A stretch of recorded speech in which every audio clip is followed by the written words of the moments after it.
नंदुरबार विधानसभा मतदारसंघामध्ये महायुतीमधून भाजपचे उमेदवार डॉक्टर विजयकुमार गावित यांना खान्देश शेतकरी संघटनेने जाहीर पाठिंबा दिलाय।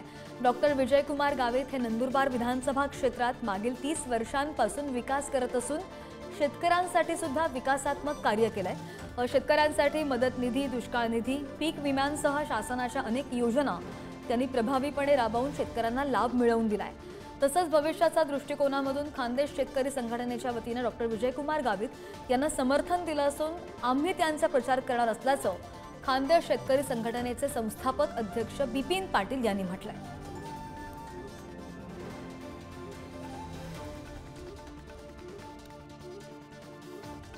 गावित साहेबांच्या हातून आता काही जे प्रकाशा बुराई सारखा प्रकल्प आहे, प्रकाशा बुराईला गावित साहेबांनी सुधारित मान्यता दिली। त्याच्यानंतर त्याला टप्प्याटप्प्याने निधी उपलब्ध होतोय आणि शेतकऱ्यांचा सर्वात मोठा हा जो प्रश्न आहे प्रकाशा बुराईच्या माध्यमातून हजारो हेक्टर शेती सिंचनाखाली येणार आहे। त्याच्यामुळे इथला शेतकरी सुजलाम सुफलाम किंवा बारमाही पीक घेण्यासारखा शेतकरी आज त्याच्याकडे येणार आहे। त्याच्यामुळे पुढचा विकासात्मक दृष्टिकोन ठेवून आम्ही आज डॉक्टर विजयकुमार गावित साहेबांना संपूर्ण तालुक्यातील खान्देश शेतकरी संघटनेच्या वतीने आम्ही पाठिंबा दिलेला आहे।